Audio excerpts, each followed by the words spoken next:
choir, you had to be in sports, you had to be in band, or nothing worked.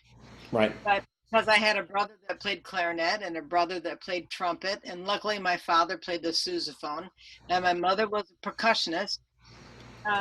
There are no double reeds and no strings. So, because I'm left-handed, my mother said, I think you ought to play the French horn. And I was thinking about it today, thinking, okay, who gave me the start? And it was Stan Maruzak. Stan Maruzak was a wonderful trumpet player, by the way. Mm-hmm. And it started me on horn by buzz your lips and buzz your mouthpiece, and that's how you play. And then he went to Rochester, New York to teach in Webster School District. And so I didn't get to study with him other than just getting started, literally. And then I had another band director, Mr. Ben Hooker, who was a tuba player. And he basically, I had 10-minute lessons from 5th grade to 12th grade, 10-minute lessons a week. Right. So I played a lot of piano. I accompanied the chorus. My mother taught me theory and probably taught me more about ear training and rhythmic dictation and everything else than I knew, because that's how we played games. Yeah, I saw you do an interview where you were talking about you would be in car trips with your mother, and you guys were doing ear training. It sounded like she almost kind of slipped it into a place where you didn't even realize that's what you were doing, right? Absolutely. It was just a game, and it was like, okay, who can beat your brother? So who can beat Yeah. What kind of things was she doing? Do you feel like she had it mapped out, or was it just kind of a fun, light kind of thing? Well, I think it was just a fun thing. I don't think she did it, in any kind of mapping sort. But I remember back in elementary school, we were doing solfege in the 1st and 2nd grade. Right. And she was, by the time we got to 3rd grade, we had a 3-part choir going on in the 3rd and 4th grade. We were already singing parts, and by the 4th grade, we played flutophone, so we were reading music and doing finger drills. And in 5th grade, that's when you started an instrument. And so you were playing recorder and singing quite a bit in harmony before you ever started playing the horn, right? Oh, sure. Wow. Wow. And it was interesting, since I was just at the farm, in my old scrapbook, my mother put all my adjudicating sheets that I had from all the schools, from the solo competitions. And my very first one, the adjudicator said, all horn players must be able to sing everything that you play. And so did that mean when you started playing the horn, were you already hearing in solfege at that early age? Yeah, I think so. Quite a bit different than that. I sat at the piano. I would sit at the piano and play through it on the piano, maybe. Mm-hmm. And then I would play it. Now, did you even at an early age, did you practice singing and playing, or is that something that you maybe didn't do as much? I think I always did. I think I played it on the piano and sang along, and then later on when I was doing things in college, I remember sitting and doing that and buzzing Aaron Reynolds' etudes, playing them on the piano so I could get them in my ear before I wasted time on my face. Right. So I think that's really a very important aspect. Yes. I think that's that process you just described of singing it before you waste time beating up your face is not something that people always kind of know intuitively to do. It seems like. I'm so blessed that we had a small school system, so we all could be in choir and sing parts, and that's your first part of chamber music, Right. And not many kids. I asked one of my students, well, did you ever sing in a choir? And they went, no. Really? Right. Right. We had to do vocal techniques in college because you didn't know if you're going to be an instrumental or a vocal teacher. Right. And I want to come back to the music ed part of that in a little bit, because I know you did your undergraduate at Ithaca in music ed. So obviously, you started playing horn, and you had the ear training was so important. You had some kind of intuitive musical skills. Did you play piano as well, like as a Yes, much. I probably played piano better going into college than I did horn. Wow. Okay. You're a very good pianist then. I was. I quit playing, um, but that just shows that my mother was really preparing me for whatever, you know. Yeah. I didn't know that. Did, did you find, do you ever go back to the piano now, even teaching at this point, and do certain things? I wish and I had kept up with piano. Yeah. Okay, but I can go if a student is playing the Mozart horn concerto. I can go block chords so they at least know what they're playing with. Yeah. I just say, "Excuse me, I'm just going to fuddle." You know, I'm sometimes I just go ahead and play the bass line of the piano part on my horn, so there's something for the student to play with. Right. I sure wish I had piano skills that were good. I mean, when I finished my master's piano exam, the proctors told me I passed, but they just said, please don't do it anymore. That's 100% true. There was a long line. They called me back in. They said, just don't do it anymore. I said, do what? And they said, just don't play the piano. Just don't do it. I said, no problem. But now I really wish I did have those skills. Um, Now, I know that growing up, you were also quite an athlete, right? I mean, I know you want to be a phys ed teacher. Is that true?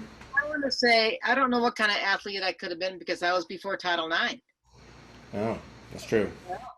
And so my senior year of high school, I we only had one gym teacher, and I really wanted to go into phys ed.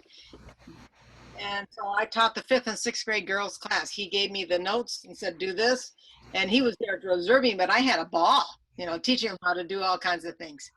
So, and then I went to All Eastern Band in Washington D.C. and my mother had gone to Ithaca College also in music. Hmm. And Walt Beeler was there. And long story short, I met Walt Beeler and he says, "So I understand you're going to come and audition for Mr. Covert for Ithaca College for music. You don't want to go and visit school on, you know." So kind of like got my arm ripped off. But I have to say that because I'm a wannabe athlete, I think it's part of my teaching and part of my playing. And I think it's an athletic event. Right. Yeah, I was going to say, actually, before my next question with that, were you on the cover of like a running magazine at one point? Am I imagining this at some I point? wasn't on the cover, but I was in the Runner's Magazine. Yeah, That's right. That's what I thought. yeah, that's Hal Higdon. Hal Higdon went to the Chicago Symphony, and he got a hold of the HR person and said, "Anybody up there run?" And Joyce and I used to go running all the time on tours.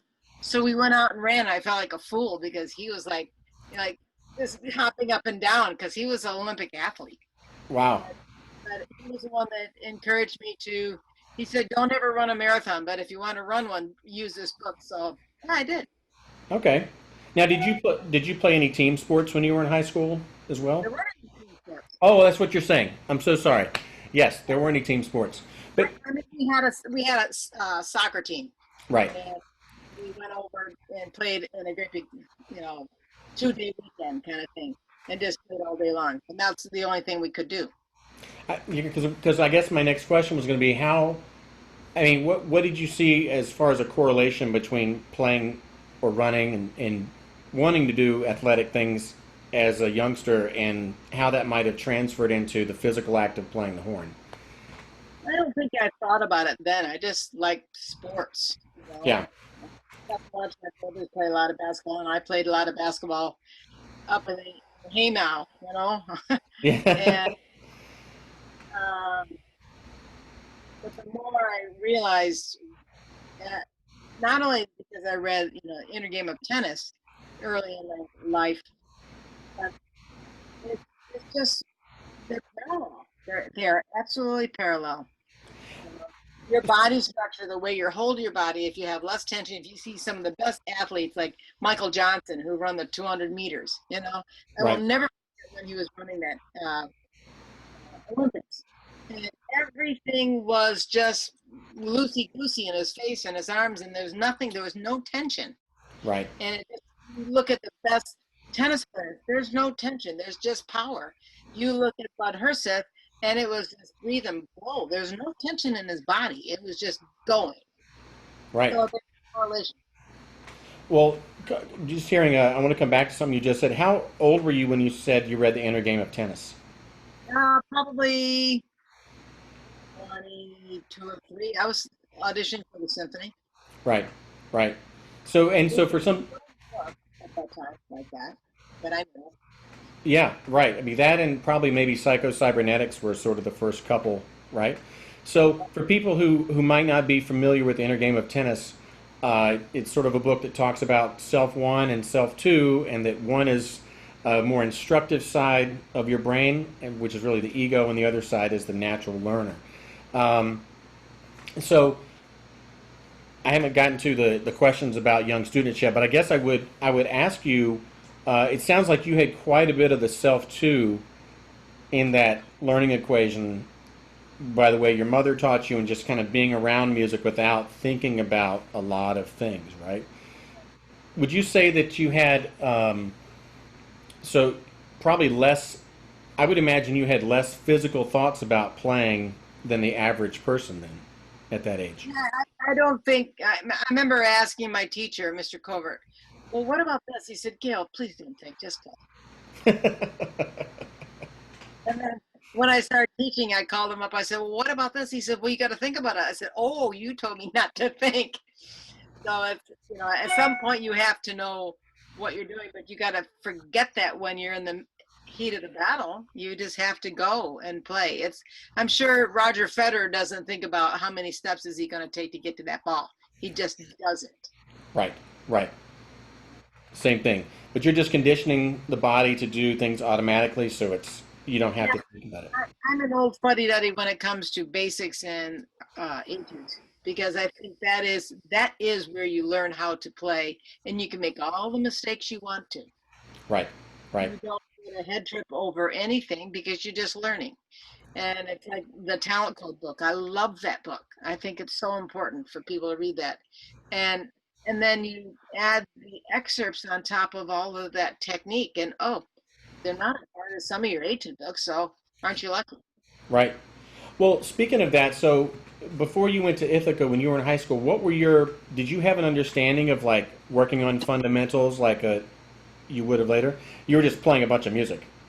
Well, in New York State, when you played a grade 4 solo, you had to play the 4 sharps and 4 flats scales. Right. Right. And fifth grade, sixth grade, blah, blah, blah. So, yes, I was always playing those things. And I guess when I would go to like the area all state band, I would hear a horn player maybe playing something arpeggios, but I didn't have any etude books. That's the first thing Mr. Covert asked me when my freshman year. He says, well, what etude books have you used? And I just said, elementary book 1, moving. So speaking of him, Mr. Covert, so quite a successful teacher at Ithaca for a long time, right? And could you talk about like, so when he asked you that question, what was his follow-up?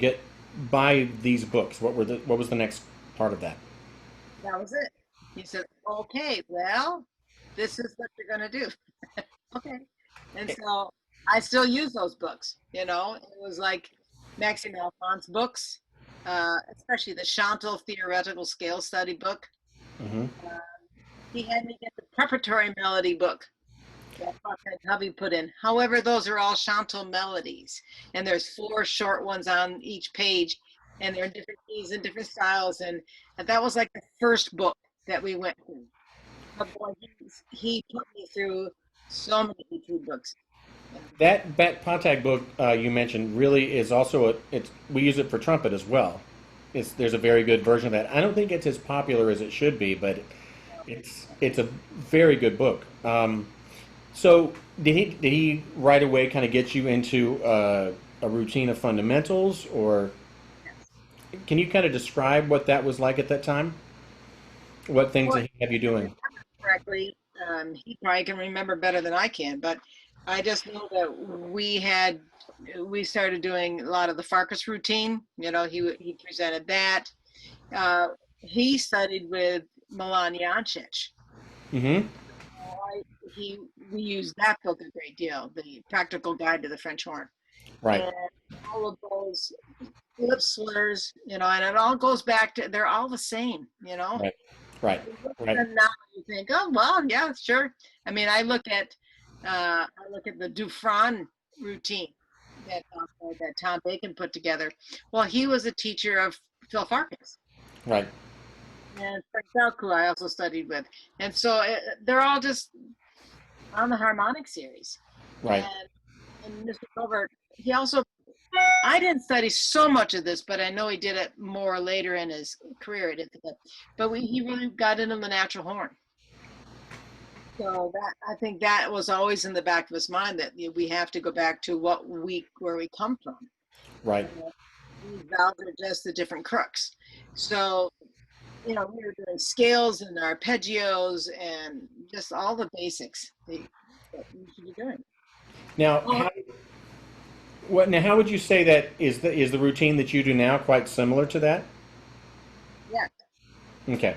So I mean, some variations, but it still has some scales and long tones and these are all that's not a warm up for me. My warm up is close my lips and warmed up.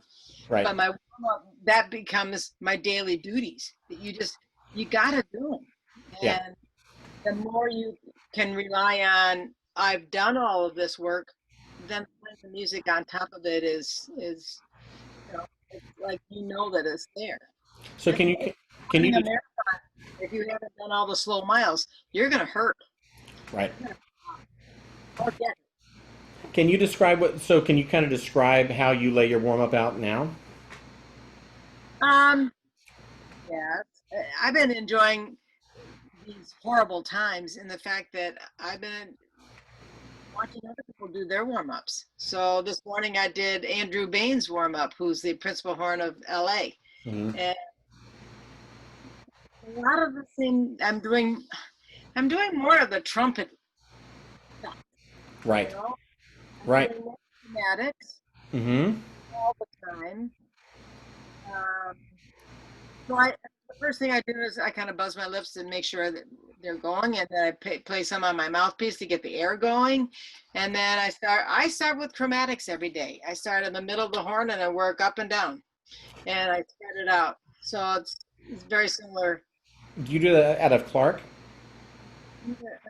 Bill Adams, kind of. Yeah, that's Adams routine. Okay, yeah. So he just. So I go for tritone and down a tritone, then up an octave and down an octave, and I throw some flutter tongue in there and our articulation, so it's all there. And then I move up, and you can move up pretty quick into the register, or you can move down. Right. I think that is very important. I do a lot of the. I do some violin. Mm-hmm. Mm-hmm. A lot of stamp. Yep. Well, I do all the trumpet stuff too. Well, now speaking. There is a trumpet book that you could use, I believe. We'll talk about him in just a little bit, but I thought I would throw that out there. Right over there, yeah. While you're talking about that. So, other than obviously getting you on a routine and introducing you to etude books, what other kind of changes did you experience when you were at Ithaca as a player? Well, just adding repertoire. Because I hadn't had any. I mean, yes, I had played probably the first one of the Strauss way too early. Mm-hmm. Everybody does. And I did some Mozart, but we went through all the Mozarts. We didn't do Strauss 2. And so I did it with the Cso. It's about time you learned it. So I went, okay. And just standard repertoire, but we started playing recitals immediately. We had like a recital hour, and he would say, why don't you go play this little Sanson piece? Okay. So the more you perform, even if it was just a 5-minute piece, you were up there getting ready to perform. Right. Because at that time, I was a performance and musical. They had just added that 4.5 degree when I was there. Okay. And then I didn't finish it. I just finished my music ed because I didn't want to stick around for another half a year. Right. Right. But we did recitals. he didn't really, Mr. Cover didn't want us to play a lot of concertos Mm-hmm. because those aren't real chamber music pieces. Right. Right. Now, and when you were there too, I mean, obviously you got the music ed degree, so most of your colleagues were music ed Yeah. majors, and I'm sure there were a lot of fine horn players in school with you at that point too.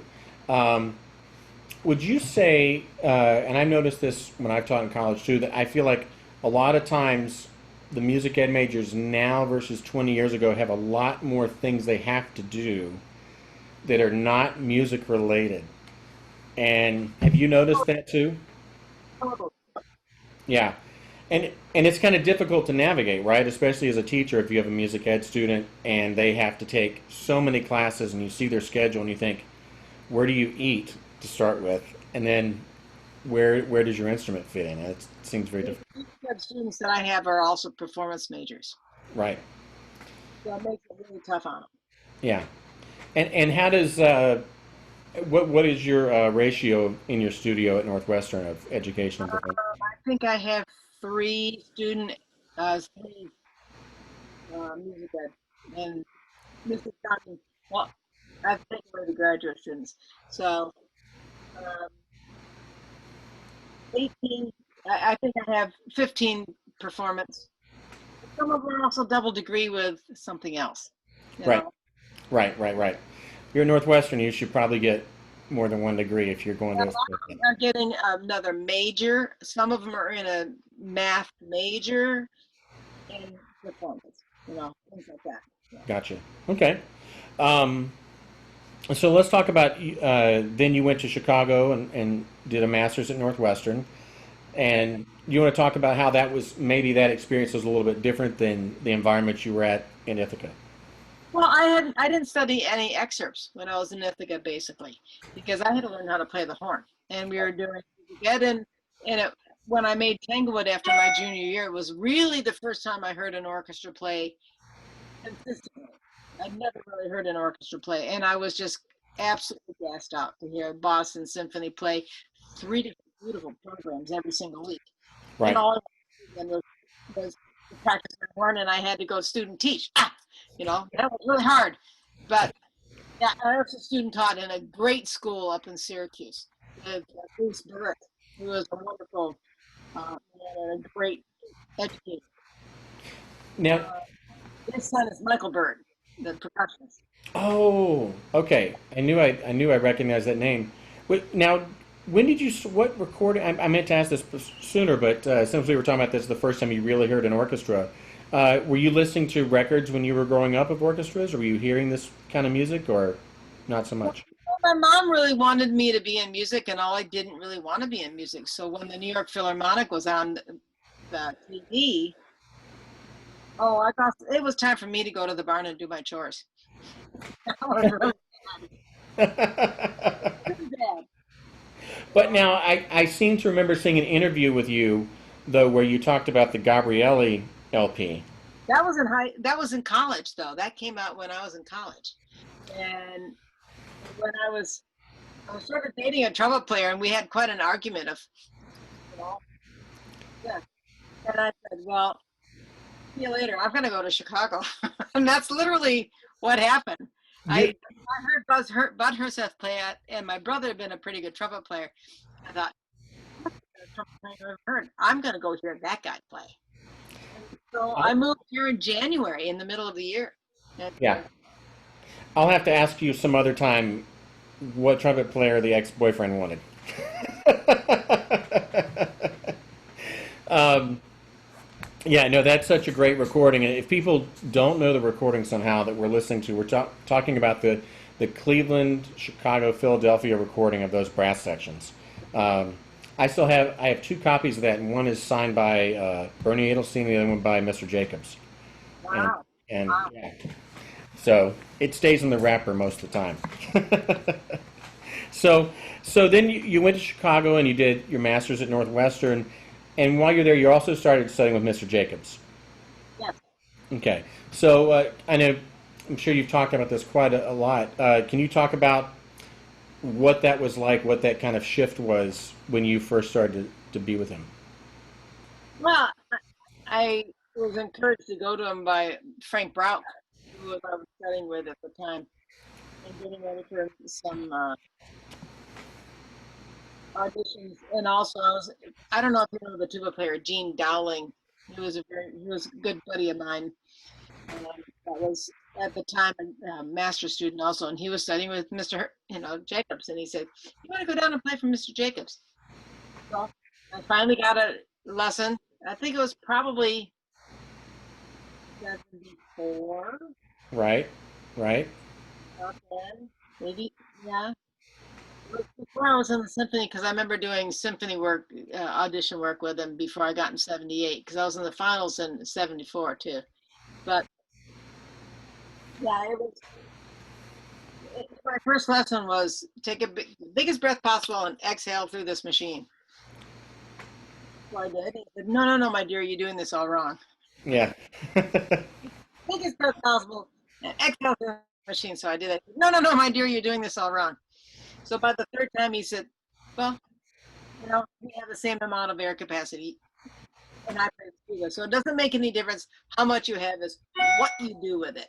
Right. So he's my biggest advocate of, you're not 6'2". What are you doing? You can't do certain things. So you have to rephrase it and make sure that you're really being efficient on every single breath. Now, and and I'm glad you brought up his lung capacity because I think one of the things I hear that's a myth all the time is people will say, "Oh, he only had one lung or two lungs," right? Yeah, But he had emphysema, so.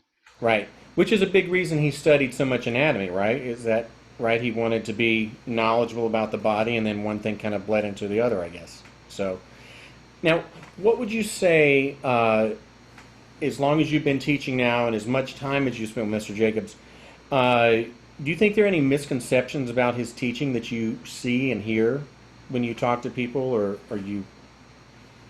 Um,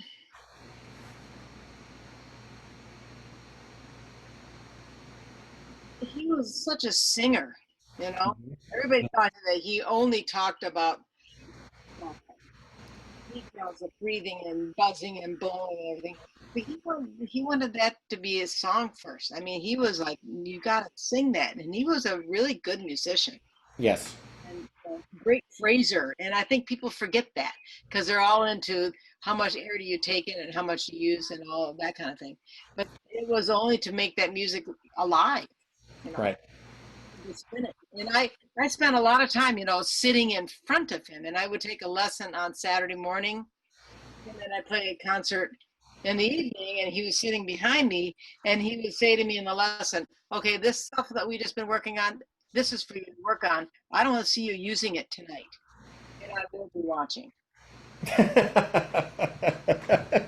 But he probably doesn't know how many times I stood in the backstage, and there was a little teeny window like this that I could barely see, and I looking through there, Yeah. watching him breathe, and I would close my eyes and think, when the heck did he take a breath? I know he's taking a breath, but I can't figure out. So I would have to watch because he had such a phenomenal way of releasing the air into the hall. Right. You just didn't hear the end of the note because it was so ringing. Yeah. That's, I think that's very important to learn. Now, how long were you with? Did you continue taking lessons with him, even into your time in the orchestra? Oh, geez. Um, well, I know that I saw them when I was in '88 when I was playing the Concertstück Mm-hmm. and he conducting. And I remember going into him that summer, and he says, "What do you want?" And I said, "I got this. I know I have to learn to play." And he said, "Okay, well, good. I said, play it." And so, yeah, I saw him even in that time, so in '88. Right. And I also attended a lot of his master classes at Northwestern just to watch him teach, which was very different than being taught. Right. And, Right. I, and a lot of those were very, very, very important. yeah. We're lucky there's so many of those visual recording of him doing master classes still around. I think I've seen kind of some I haven't seen before that are a little sharper picture coming out lately on YouTube. Yeah. And And some people asking the questions who have made quite a nice career for themselves as they were really young people. So it's kind of interesting to see that. Um, so obviously, Mr. Jacobs is a huge influence. I know you've talked quite a bit about Mr. Herseth too. Um, what could you talk when you were backstage? Were you talking to those guys about things in the playing, or You should know, I don't know if you know the story. The very first time I ever played extra with the Chicago Symphony, before I was in lyric opera, I moved to town in January, and this is May of '74. And I was playing assistant to Mr. Clevenger on Symphonia Domestica. And I okay? was walking down that small backstage, that long hall, going to the stage, and I was thinking, oh my goodness gracious, what? Oh my goodness gracious, oh, you know. Sure. And I hear this buzz. Yeah.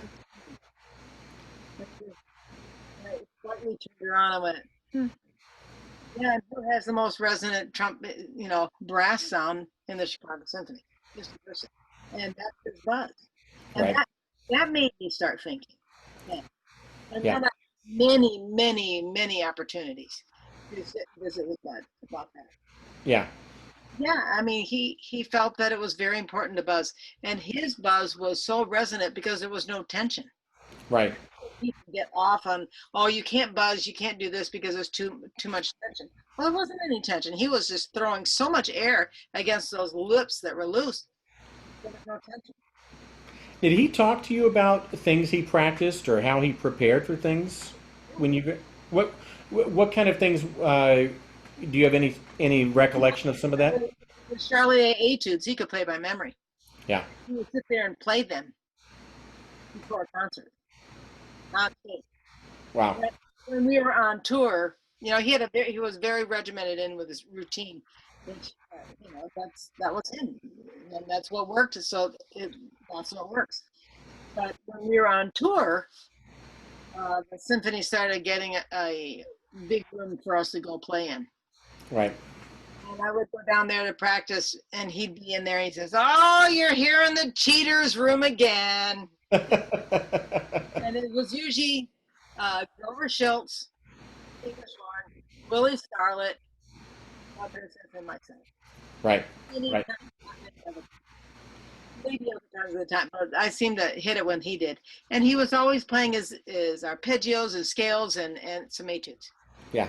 Yeah. I, Bruckner. He wasn't playing Mahler. He was playing the opposite. And that's what he always said. And I'm sure you've heard that many times. He yeah. would say the opposite. If you're already playing Bruckner, you don't need to do a lot of loud long tones. You're doing them. So Right. if you other flexible and light things, that aspect is playing. You can make those beautiful diminuendos, like in Mahler 9, that the hair would stand up on the back of your neck, like you've never heard anything like that. Right. And I think it was because he said to me one time, yeah, you don't do your daily duties. You notice it the next day, and the audience notices it the next day. Right. Right. Right. Right. So he was a huge influence on keeping that kind of playing every day, the daily stuff you have to do. Yeah. And did he seem fairly regimented about the fundamentals he did? Did you Oh, hear? I don't know. Yeah. I didn't take any real private lessons with him, unfortunately. I did play for him when I had some solo songs coming up, and he would come. Yeah. His biggest thing was, do you really want to phrase it like that? Does that fit you? Make it fit you. Yeah. So, yeah. Well, of course, Michael Chikowitz and I are good friends because of this book, and we talk quite a bit. And he said that anytime he had to call Herseth, Ava said, "Oh, he's in the basement practicing. Let me get him." And I guess Vince said, "I wish just once I would call, and she would say, 'Oh, he went to the hardware store.'"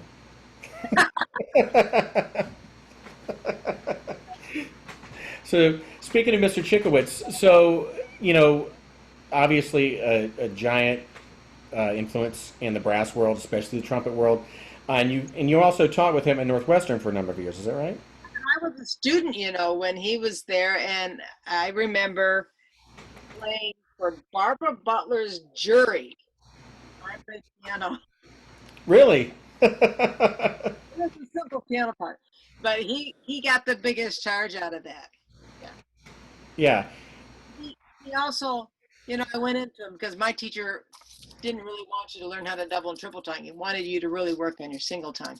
And I finally went into Mr. Chikowitz and said, okay, how do you do this? So he gave me some very good tips.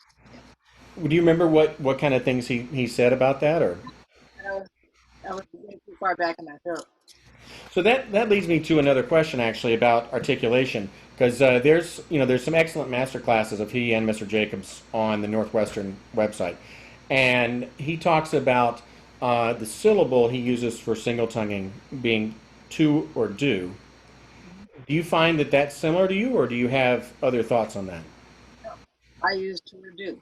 Yeah, yeah, because he said that a lot of times when people say ta, it gets kind of caught a little further. Yeah, and I think for a horn, ta makes you go this way, and two pulls in your corners in the right direction. So if you just say two, and that's what I say to students every day, Yeah, just say two. Oh, where's your tongue go? Gets out of the way. Oh, you go ta, it's up here and it's higher. right. So I'm a firm believer of saying two. Mm-hmm.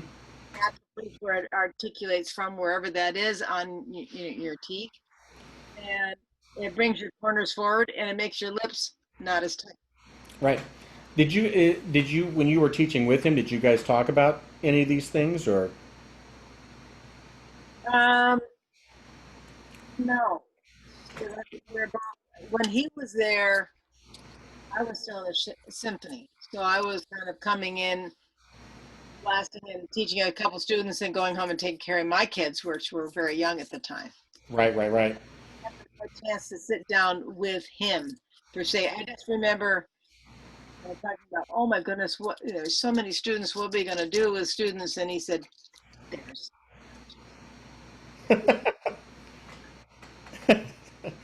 Um, and by the way, what was your first CSO recording? By the way, is it is it the Mahler 3? Oh no. Oh well, I think we're the one with Levine as Right, an right. yeah. I'll never forget that. That was in the summertime, and Herseth went up way up in the hinterland up there in Yeah, Medina Temple, which is now like Borders Home or something like that. It's very sad to see that. right. Yeah, Right. you're probably right. That was probably the first one I ever made with him. Wow. Yeah, that's an amazing recording. If people don't And then know, Flying Dutchman. I did the backstage calls of Flying Dutchman. with jolting. Da da da. That's all I had to play. I think that's maximum dough for minimum blows, right? What they say, right? Very good. Um, so, would you say, did your practice habits change over your career? Oh sure. Could you talk about that a little bit? Well, that's what you're planning. Right, Uh, being the associate, I didn't always get to play the big heavy stuff. right, But maybe I all of a sudden would all of a sudden have to play some of the big heavy stuff. right. So you never knew, if someone would get sick, or next week is your turn to do it, or whatever it would occur. So I always had etude books in my Yeah, locker. And when, because my husband was playing the second half, right. so in two parts all the time, that he was upstairs and I was in a small room uh, in the hall Yeah. practicing etude. Now, So, now, since Mr. Scarlett's wife was not in the orchestra, I guess he got to go home early. oh, no. So, so going back to young students, so I wanted to talk about that a little bit. Are there, like we were talking just before we started on here about students not being able to sing and play notes, and a lot of times they on the horn, because your partials are so much closer together than ours, which sometimes is an advantage and sometimes not so much, especially in the beginning. Do you have any advice for teachers who are trying to help their horn students and they can't stop them every time and say you're on the wrong partial, or is there anything that comes to mind of how to deal with that?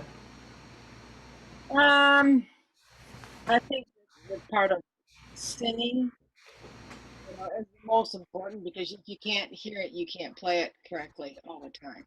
Right. Your intonation isn't going to be very good either.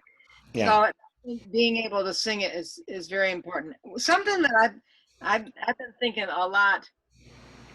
Sometimes when I see some young ladies in college and they're still having difficulty getting in below our middle C, which is F, below middle C on the piano, that octave C. That's really hard for them to sometimes get that low. Right. And then I have some girls going, trying to play. And I think it's because they can't sing that low. I've Okay. had to discuss with saying, okay, I really want you to sing that note off the octave or two octaves, whatever works for you. Okay, now you get that in your ear. Okay, just think about thicker air, slow the air down. Or I use math a lot. Okay. Our low C on the horn is the second partial, and you want to play the third space C. Well, what partial is that? Well, they have to figure out how many partials they have to go. Oh, that means you have to double your airspeed twice. Right. That helps immensely because then they're getting the idea of where they are in the harmonic series. Right. Okay. Well, and speaking of that, those differences, I mean, I feel like trumpet and trombone are maybe more similar in a way than horn, just because of the partials. I mean, we think like we have valves and we're related like that, but partial differences are so much wider. What kind of ideas do you have for teachers who are dealing with that? That maybe they gloss over some ideas or some things that they should know or be aware of when they're dealing with horn players versus trumpet and trombone and tuba. Sometimes this is hard for me to know how to address because I didn't study as a kid. I didn't have some of the etude books that are out there now. But I think just going back and knowing the most, well, hopefully the beginning students are playing on an F horn, so they get that more of a basic sound quality and concept in that. And I think it also develops a little bit stronger embouchure because you have to really use it to play in that range on the F horn, where on the B flat side you can get by with it, not as strong. And I think the more they can play chromatics, so they figure out where they are. I think it's very similar to all the other instruments, but just the same notes in a different order. Right. Now, speaking of the B flat side, when do you think is the ideal time to switch over and start learning that side of the horn? Well, I think there are so many kids that are playing repertoire that probably they shouldn't be yet, to be Mm-hmm. honest. Mm-hmm. There's a lot of baggage they carry with them because of that. Right. I don't know. I think a lot of kids. It just depends on how big they are. That's a real issue for me. Mm-hmm. Some kids are going to some big horns, and their hands aren't big enough to play some of these horns. Right. They're developing tension and bad posture just to hold these horns. Instead of if they played a single F horn, you could stand up and you could toss it in the air. It's so light. Right. So I, personally, probably not until 8th grade, 7th grade, 8th grade. Okay. Horn at that point, but not get a good sound going first. Right. And to be honest, this my big story was because I didn't have any other books other than the elementary book one up in the bank. Mr. Grover said, "Don't you use your B flat side very much?" I went, "No, I don't know the fingerings for it." So do you think that that's why you came in a little stronger? Is because you played F horn so much for so long? The Viennese horn players are really strong. They're really strong, and they play a single F horn. I don't know, to be honest. I just don't know, but I get upset with some of my students nowadays that they don't know either side. I mean, they're so glued to I have to only do F horn here and only B flat horn, and that's not why you have two horns. You should be able to do all your scales going up on one side of the horn and down on the other side, so you can blend those qualities of those horns. Right. And if I'm playing in a brass quintet, I'm probably going to stay mostly on the B flat side because it blends with the trombone and trumpet much better. That's good because the horn player in my quintet's watching this, but I'm sure he already knows that. So, what about playing on the leg, off the leg? Could you talk about that a little bit, especially with young students and how that might impact things? Well, I was fortunate that I was almost this height in the sixth grade, so I didn't have any problems with being really, really small.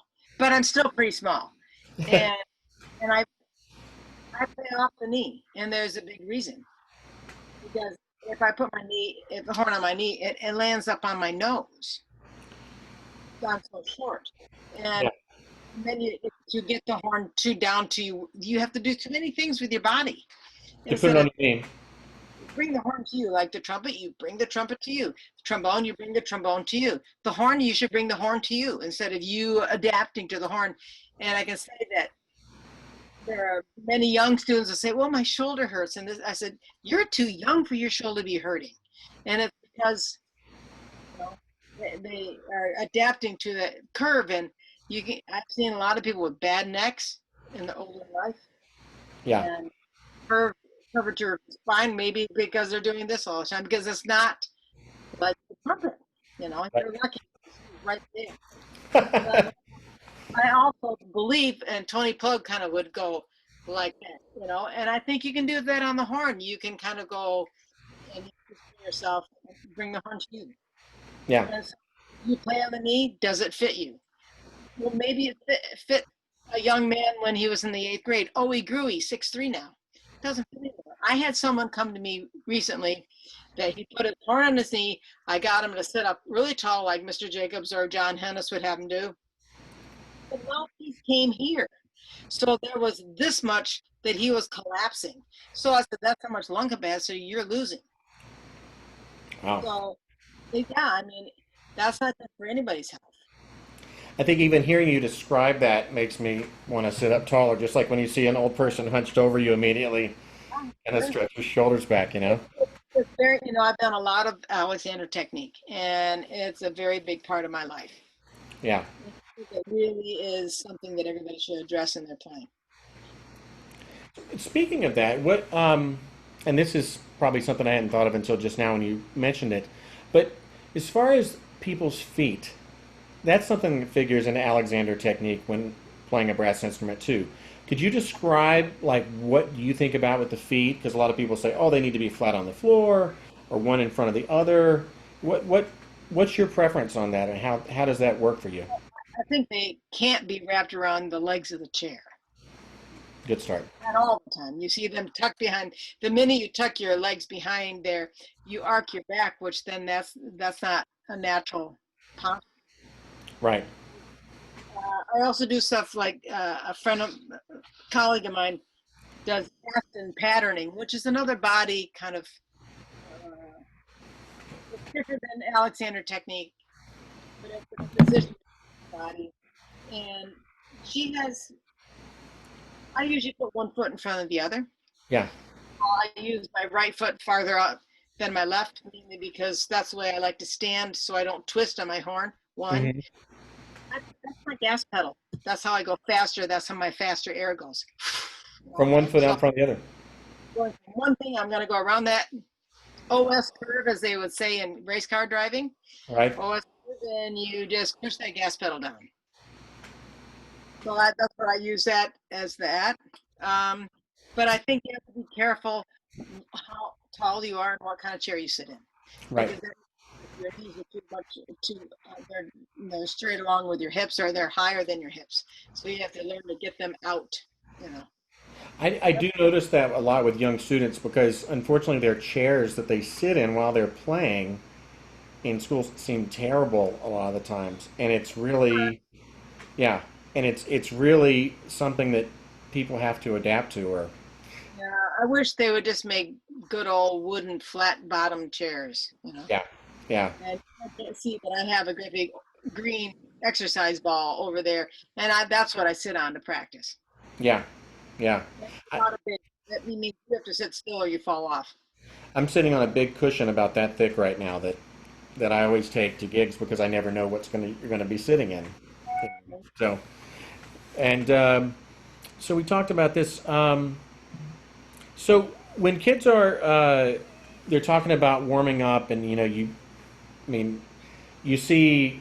I mean, I know sometimes when I see students doing warm ups, I think if I did what you did, I wouldn't be able to play. You know, what kind of things would you prioritize with a young student if they were warming up? Um, I think one of the easiest things, I'm going to grab my mouthpiece. Okay. I like to see them do blow from the back of the mouthpiece. That's really free air. So that means they have to take this big breath and exhale through there. That gives them a very different idea than if they go and try to buzz their lips and everything. So first to get them just to blow really easy. That's something. Or take a piece of paper and blow the piece of paper. Yeah. That's the first thing I want them to do. And Yeah. then get a buzz on the horn. If they can get a pretty good buzz, then let's go on the horn. Yeah. I don't start. I start in the middle of the register and work out. And I think some of the acrobatic students aren't really thinking about what kind of sound they're doing. Right. They're just doing it instead of experiencing the moment. How much and what about flexibility? Like, how much time or would you spend on that? If Well, I'm kind of a stiff person. I've had tendonitis here and there, and that's my general makeup. So I have to do a lot of flexibilities. Yeah. If I do a lot of long tones, I have to do even more flexibilities. Right. I think long tones are really, really beneficial, and I think they should be done. Balance it with whatever else you're playing, so everything is in a balance all the time. So strength and flexibility, you can be weak and tight Yeah. in any muscle. So you have to be, flexible, but Yeah. strong. Yeah. And I wanted to see. Oh, and the last, I just had two more questions. I know you're probably starving like I am for dinner, but what about are your thoughts on students coming into college now and the degree tracks and just sort of the way things are going? I mean, their orchestras. I'm sure you think that they'll be back in time, you know, but the competition is always incredibly high.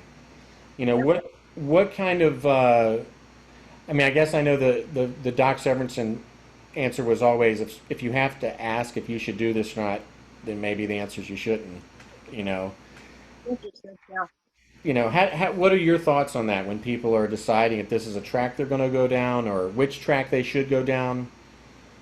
Well, I'm gonna reference Mr. Chikowitz because this was a big question that I had for him when I first started teaching, and before I was full time. Um, and I asked him about this, and he said it all works out in the end. And he kind of was it all works out in the end. You may think this is all I want to do, and by the time you get into taking some other courses, it's like, oh, wait a minute, this is boy, this environmental education class I'm taking, that's very interesting. And there's so many opportunities that you can add to your degrees nowadays. I think you're silly not to, because I think it helps with your musicality, first of all. You know. But you never know. I mean, he would say to me, the most talented person may be one of the best doctors you ever see. You know, Yeah. and there's nothing wrong with that Right. because they then will like music, and then maybe they'll help you go play. So I think he was right, and it's you don't know. Yeah, everybody. It's Because I didn't know that I wanted to do what I'm doing. I had no idea I was going to be doing what I'm doing. I thought if I could get into teaching at a junior college, gosh, I thought, that would be great. No, no big aspirations because I just like playing my horn. And I think that's the main thing is you've got to still love practice because you got to practice a long time. Yeah, You have to be dedicated to practice a long time. And what time? It's my time. It's nobody else's time. yeah, And I think that you never know where you're going to end up, you know? yeah, You don't yeah, know. And sometimes as a teacher, I've seen people come in and they're very advanced and they get better. And then sometimes you have someone that's not as advanced and a little green, yeah, and you want it, and they just go flying right past the other people. right.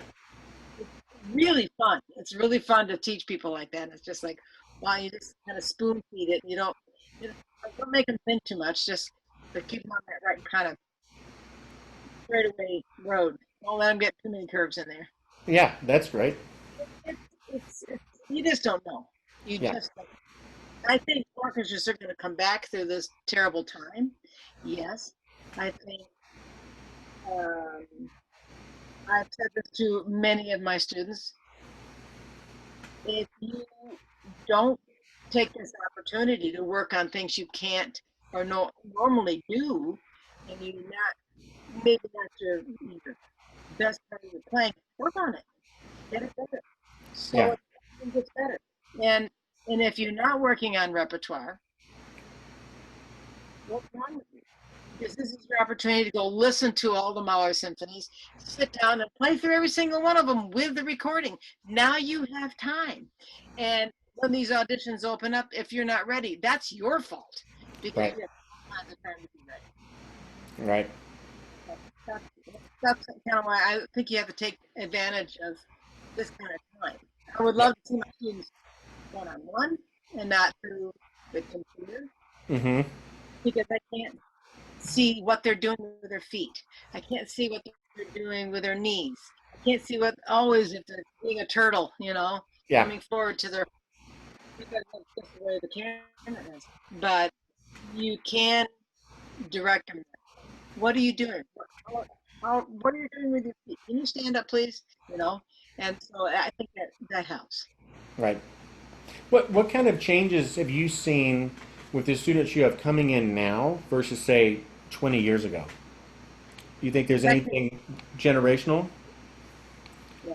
I think technically they are probably a little bit more facile Mm-hmm. because a lot of the students coming in, they're playing Mahler 5 in high school. They know what Mahler is. But I also see students that are impatient. Oh, I'm sorry. I lost your the microphone just a little bit. They're not as patient, Oh, yes. and they assume that they should be doing such and such. There's no assumption. You still have to do the work. I Right. think I can say that to all the young kids. You know, you can. Growing up on a farm, I learned a lot. You have to plant, and you plant that seed, and you hope it rains. Right. Right. And I got 500 bales I have to get in. Oh shoot, it rained. You know. Well, so you broke. I don't know. You didn't quite make that note just the way you wanted it. You have another opportunity to practice and do it again. You learn from mistakes. Right. It is hard, I think, on students. The internet has made things so quick do you find it also with recordings because in the age of the MP3, the instant gratification, but there's also the lack of listening to a CD, having to go out and purchase it and invest it, or an LP. You don't have liner notes. You don't have the So art. you don't have the back of that LP to read all the notes. That's really important. That's part of the fun of having those LPs. And they don't know the older players. Yeah. You know, that bothers me. Because that's their lineage. Right. They know some of that history. And it's that was a project that I had of having students listen to a Mozart. And who do they listen to? I want to hear 3 different performers, and not just the modern ones. Right. The hand horn player, and they have the opportunity to listen. They don't. I can preach all day how they don't listen like they could be listening, Right. instead of just going on YouTube and finding the first thing. Right. There's some very interesting YouTube videos out there, but sometimes they don't dig far enough. Right. Right. And it does, if you don't have the LP or the CD, it doesn't feed your imagination about the time period it was recorded, or you imagine certain aspects of it. We brought that Mahler 3 recording up, and I think that's the greatest cover art I've ever seen. It has all the animals in the forest, and That's right. it, it tells the whole story right on the album cover, and it's really hard to get that off your phone. Yeah, for sure. Yeah. And most of the kids wouldn't know about that recording, which is really a shame. It is a real shame. That's a great recording. That is a great recording. Yeah. Yeah. And Levine had a special way with Mahler and his pacing, but I think that's because he was such a great opera conductor. Yeah. Same thing with Schulte. He had that pacing with the operas. We were talking about singing a little bit ago, and that recording reminds me because Marilyn Horne is on that recording. What are some non-horn players that you ask people to emulate, especially singers or any other instrumentalist? Maybe non-brass players, I should say. Well, I encourage my students to go listen to a lot of Schubert Lieder Hmm. and find ones, uh, and then I make them transcribe it for horn, and then we do a leader class because I think they need to do stuff like that. That didn't get done this quarter. I was going to do in this quarter. Um, I also, Strauss last songs. Yeah. I said, have you not heard Jesse Norman? No. Oh, how can you listen to Strauss last songs and not hear that recording? Yes, you can hear other ones, and they're great too, but you have to hear some of the real, Yeah. Yeah. But, I was lucky to have played in lyric opera. The first opera I ever played was Extra Horn in Götterdämmerung in 1974. And I was a graduate student, and I was green, and I'd never done an opera before, and I was sitting there with this Wagner tuba and didn't know what a Wagner tuba was. And this lady started singing, and I remember just looking up to the stage like, that lady just buried the orchestra. It was Birgit Nielsen. Wow. And I will never forget that sound. The amount of, it wasn't the most glorious, beautiful, controlled, beautiful, sound. It was like this great big huge fear going over your head, but it had the projection, it had the center, it had the stuff that was going to go through. And then we were talking about it the other night. I said I did a Figaro with Dame Margaret Price in '75, and she first sound like this over your head. It was just so interesting, and that's when, let's see if I can play in that color. So both things were different. You don't experience that. You hear Pavarotti do a Tosca back in '75. That was pretty cool. That kind of sound come at you. Yeah. Wow.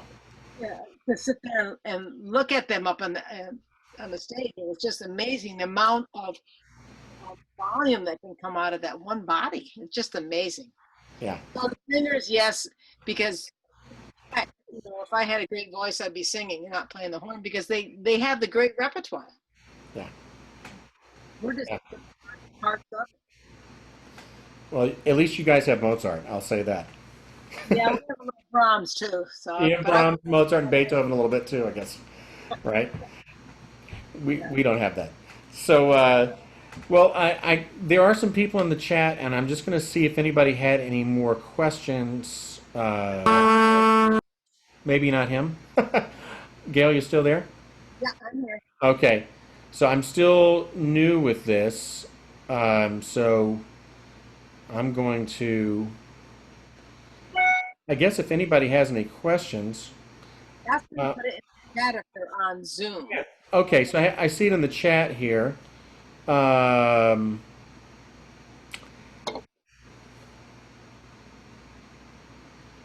oh, oh yeah. Here's a great question, and that actually reminds me of one I was going to ask. Uh, Morris Northcutt is a fine trumpet player. Hi, Morris. He asked if there is. Have you noticed any changes in your playing that have required you to change practice sessions or equipment modifications? Um, I know that I practice in shorter periods than I used to. Mm-hmm. I think it's because I've become smarter. Yeah. You probably are wasting time if you're trying to do an hour and a half. You're wasting time. You know, if you do a 45-minute practice session, you actually may be wasting some time. But I don't think that's a bad thing because I think muscles need rest. I've learned that from the exercise that I've done. So I would say I probably am a better practicer Mm-hmm. than I was years ago, and become more efficient. And I may only have 20 minutes. I can really get a lot done in 20 minutes and saying, oh no, I only have 20 minutes. Right. Right. Mouthpiece, no, I use the same mouthpiece basically forever. Now, forever. So when did you? What mouthpiece do you play now? Well, right now I'm playing on a Carl Hill mouthpiece because I play a Carl Hill horn. Right. Mouthpiece. And I feel like the backbore and everything matches up better, with the lead pipe. But I played the Lasky. I played a Schilke before that. Mm-hmm. The Schilke that I went to was a combination of old Dardanelli rim that I had gotten in college. And then when I studied with Frank Brouk, he said, I think you might want to have a little different color, because I was playing a pretty big hole. So I Yeah. went to 31B. Schilke. And so I don't know what Scott did with the last that he did, but it was always felt fairly close. Yeah. That's my rim. And then, so it's the same rim I've been playing since I was a junior in college. Right. Now, what kind of mouthpiece, generally speaking, would you recommend for like middle school kids or young high school kids before, especially if they don't have lessons or the band director's like, I'm not sure what to buy, or you have a general recommendation on that? Yeah, bless his soul. I wish Scott was still with us because I had so many people playing Lasky's 75, 75G, which is maybe it's a little bit smaller in some ways than the Farkas mouthpiece, but it had a better rim, Yeah. it better, a cleaner rim. It has a better articulate. His interesting. He told me that he designed his rim for horn after Herseth's rim. That it has like a peak in the middle, and then clear on the, not so sharp in the inside, but good for articulation, but a little bit rounder on the outside for good flexibility. Yeah. And I agree with that. But I'm not a mouthpiece geek, but I think that every time, all I can say is when I have changed people to like 75 or something like the 80G, that's a pretty standard size. Mine is much wider in the interior, so I Mm-hmm. don't recommend people go to that. Yeah. A little bit more strength, and I'll say, oh no, I can't play high anymore. So I don't recommend that because it's hard to go smaller. Yeah. Yeah. When I was doing the Concertstück, Bud was saying, when we play the piccolo trumpet, we always play this little bit smaller mouthpiece. So I had Scott make me up some smaller diameter mouthpieces. And I'm like, oh no, I can't get my lip inside. Well, and The standard, and hopefully, the people that bought the Lasky company will come back out and with something standard like that. That's, and there are other people that are making things, but that's the kind of one that I think. recommend. Yeah. A student of mine, Sarah Altman, is asking about the importance of horn players still learning transposition. Oh, Of course, of course. And when did that happen for you? Like what part? At Ithaca, I assume. Well, before that, because one part that I didn't say that my mom, my father, and my two brothers and I all played in a town band together. My Right. mom conducted, and of course, we had E flat horn parts. So I started transposing the E flat horn my first year playing because you had all these old Sousa marches you had to play. Right. And I didn't have a slide that you put in the horn, you know. Other people did. I didn't have one of those. So yeah, I mean, and the other part that I didn't realize that I was transposing is mom would play the piano and we'd all stand around and we'd all play off the piano part. Well, so I played the low part. So I was reading C bass clef and I didn't know that I was transposing. It was Wow. like reading piano music. And that's why it's so easy for me to do it now because it's like reading piano music. Right. For somebody who didn't have horn lessons in high school, you had an amazing education before you went to college in music, which is definitely more important. My senior year of high school, I had theory with my mother. I was the only one in the class, and it was 4-part dictation before I left school. Wow. Did she grade you hard? Yeah, she did. She did me to practice piano. So. And I guess I have one more question, and then I'll let you go. But uh, what do you do at the end of the day on the horn? Do you warm down? Do you do strengthening exercises? What is your thought on that? Well, I guess I'm going to refer back to when you go out for a long run. What do? You You warm down, right? warm down. You slow down your run. You walk, and then you get home and you stretch. Same thing. I do the same thing, and that's probably more predictable on what I do at the end of the day than always in the beginning. I may change my warm up a little bit in the morning, but Hmm. it is so predictable that my German shepherds, who are always upstairs with me when I'm practicing, they walk to the door because they know that we're going downstairs. That's very predictable. So Excellent. it's always da da da da da, just kind of working in the low range, and then some of note bending down there. I think it's really important to really get loose. Do you do note bending in your warm up too? I do, yeah. Yeah, yeah. Well, this has been awesome, and I thank you so much for doing this, and hopefully some. Your endeavor in doing this because I think it's everybody needs more information and just something to think about. Yeah, I tried to steer away from just trumpet players talking to trumpet players, and you know, because you've definitely given me information I would never have thought of as Well, a. I use, one of the thing I like to do long tones, but in my long tone, I will do that page, the 2 pages in the stamp book that goes da da da da da. Oh, I may hold it a long time. Da da Yeah, da da da da. Da. You get a little flexibility, and then a long tone. yeah, But then I'll go back to Mr. Chickowitz's book because that's probably on my stand. I keep rotating through trumpet book, so yeah, I'll do a lot of his. And I think you just have to keep flexible in those. yeah. That is the key, especially these days, because it winds up since we're not performing and we're always in the same acoustic. I find that to be difficult, right? That is really difficult. Yes. I'm sitting in my dormer, so I can touch the ceiling on both sides of me. And then I'll go in the rest of my attic and play, and it feels really good to play out there. Yeah, yeah, because it's you got to kind of switch it up a little bit. So, what? I think that's really hard on students too, because if they're someplace and they're living in an apartment and they get complaints so they start playing with a mute. That's really bad. Or they, and then they become more self-conscious too, and they probably back off the air, and a whole cycle starts, right? So I've told my students that are living near here that are, in the vicinity, I said, go in the parking garages, blow, over Yeah, Northwest, nobody there. Get yeah. in the parking garage, go upstairs if it's not too hot, go downstairs, go somewhere, get outside. You But don't. that's what I did all the time.